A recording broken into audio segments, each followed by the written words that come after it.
We like to structure our academic year around a theme. Before this current year, our theme was, "Behold, I make all things new," just like our scriptures say this morning. Well, this had to be God whispering to us that things were about to change at church. Little did we know when we carefully selected the theme that we would be receiving the news of the upcoming retirement of our friend, Pastor Steve. So this past year, we focused on being firmly rooted in Christ, a theme that came out of the desire to remind ourselves of our strength as a congregation as we were releasing into the world of retirement our beloved pastor. And our roots are strong, despite the changes in our church life. Where are we today, several months later? Well, many have joined the church only knowing of our current staff, not even knowing Steve. God is still making all things new through our firmly rooted church, and we give thanks to God for this reminder. So, as we're about to select a theme for this year to come, I tried to be helpful to my colleagues by doing some of my own research. I looked at Bible verses that would inspire hurrying things along for a new pastor, and I found nothing. There's a lot more about patience than hurrying, and this was a little annoying to me. In the midst of this pastoral transition, I kind of have mixed feelings when I look at our Presbyterian process for calling new pastors, which is, of course, so thorough and lengthy and full of committees and meetings and studies and surveys and forms and more meetings and more committees. Then I wondered about this.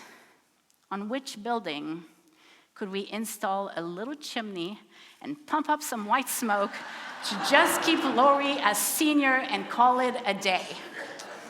If the Catholics can do it in 2 days, why in the heavens is it taking so long for us, the Presbyterians? It's probably best that I move on.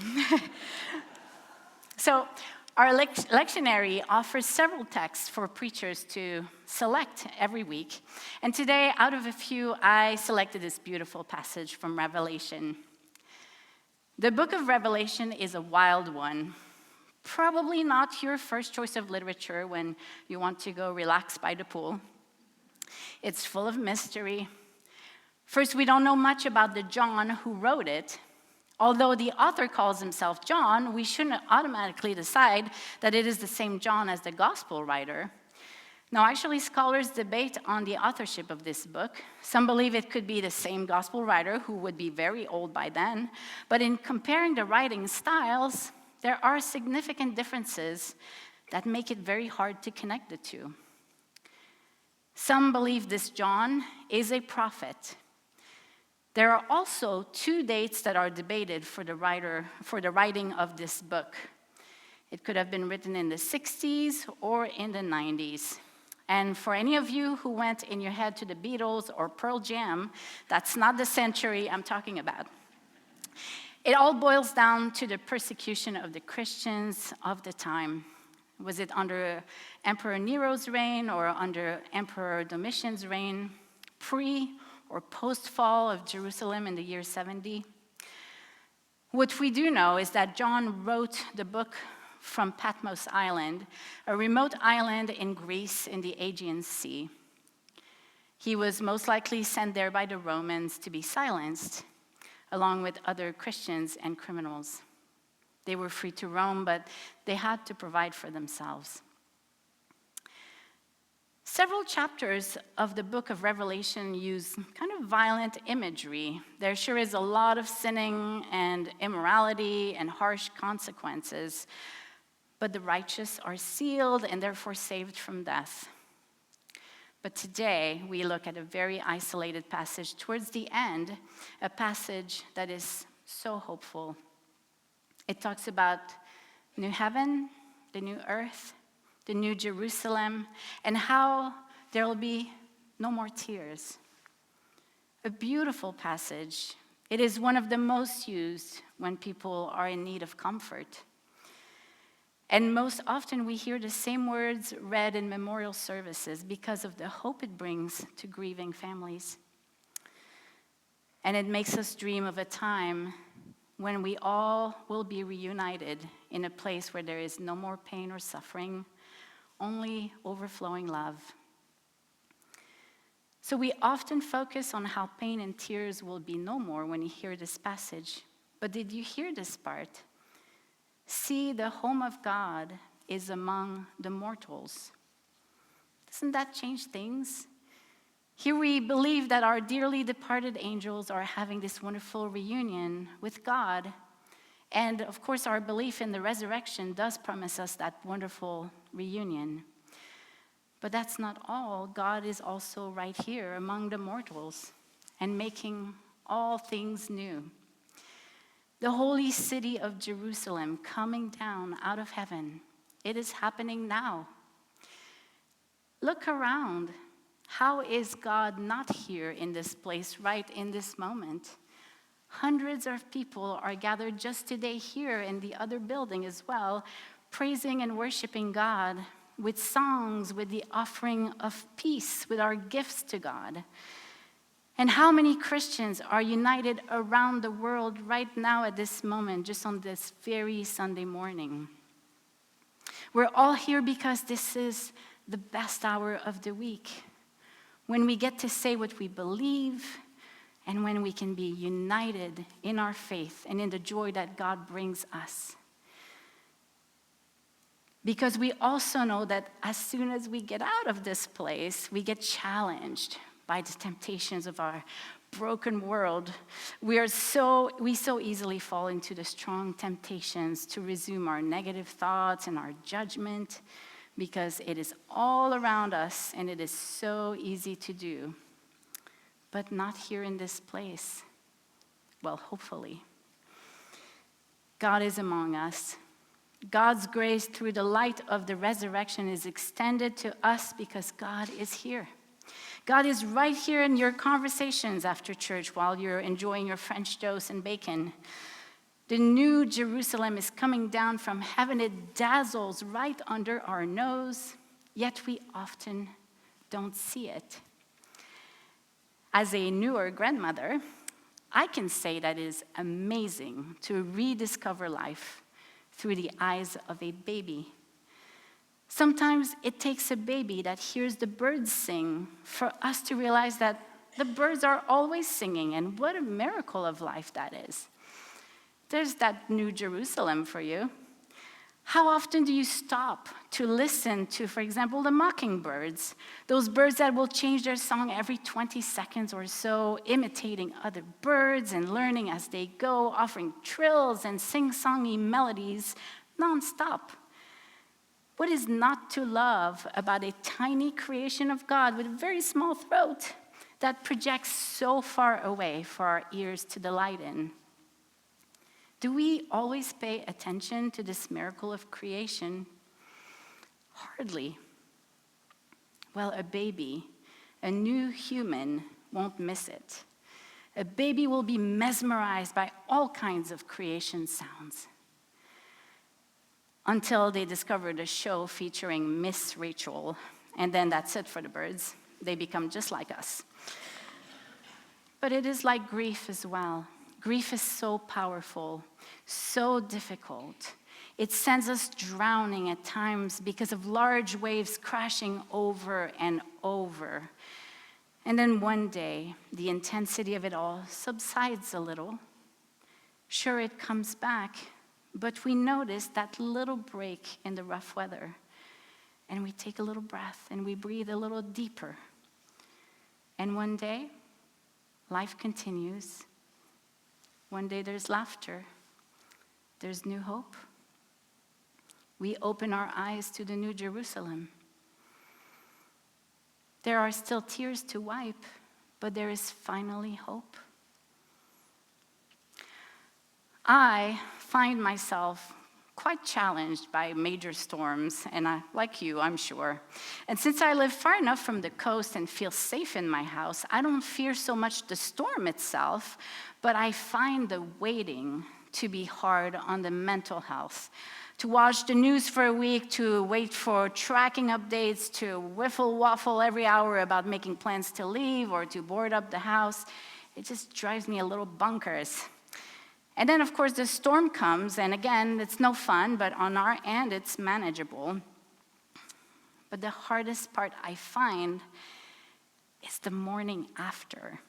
It's that moment when I emerge from my boarded-up house out of the darkness into the light, and this irony of this beautiful sky and the birds singing, and it's opening that front door to finally see how the world changed overnight. And that first drive through debris and smashed signs and fences blown away and trees uprooted and branches and moss littering the road. Talk about apocalypse. It sure feels like it when we wake up in the morning after the storm. We're grateful for it to be over, but then it's time to face the damage. But mixed with the sense of doom is also a powerful sense of awe. Because in the early morning hours, blended with the sounds of the many generators, we hear chainsaws, lots of chainsaws. And then neighbors checking on each other, and people helping each other pick up the unbelievable mess. For us here, it's hurricanes. For some, it's been fires. For some, it's floods. And now, as we know from this weekend, awful tornadoes. But that same community comes together everywhere. As we know, generous volunteers travel from all over the country and beyond to come and help and rebuild and restore. Watching strangers be so generous to each other is the best way I can imagine this new Jerusalem to be. There's still pain and tears in eyes to be wiped, but there is also tremendous hope for all things to be made new again. And sure enough, look at our beautiful town today. You have to look very closely to see the remnants of the latest storms. And while I'm aware that many are still dealing with rebuilding and insurance madness and challenges, which I know takes a lot of courage and resilience, we can say with confidence that God has helped us overcome major disasters time and time again. You might also remember the feeling after September 11 when everyone was suddenly so connected in this shared grief and disbelief of what happened to thousands of complete strangers to us. For just a short while, there was no left or right, no borders, no race, nothing to divide us. Nothing but unity in this tragedy that all felt so strongly. Oh, it gave me so much hope because we saw this little glimpse of it, even through this unbelievable pain. And even if it's just for a very brief moment, we saw this new Jerusalem among us, God in our midst, even though there were so many tears to wipe. God does amazing things out of the impossible. Again, on April 26, 1986, several explosions destroyed a reactor at the Chernobyl nuclear power station. That disaster became the biggest technological catastrophe of the 20th century. Yet today, in that red zone, which is unpopulated due to, obviously, contamination, wildlife is now thriving. The return of super rare species of animals are stunning the scientists. Of course, nobody's eager to go and hunt or spend much time in this place with higher radiation, so animals are making it their haven, adjusting to their environment. Many tears, we know, had to be wiped as this tragedy unfolded. Yet out of that darkness, abundance, and so much new life. And we've seen so many wildfires in the news in recent times. Here again, scientists marvel at the sight of forests that are incredibly resilient and survive and thrive in no time because of the amazing ecosystem.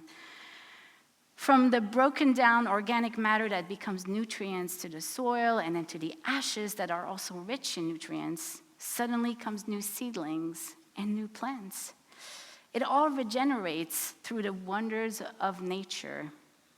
Plants adapt to the new environment, and new life comes from the ashes.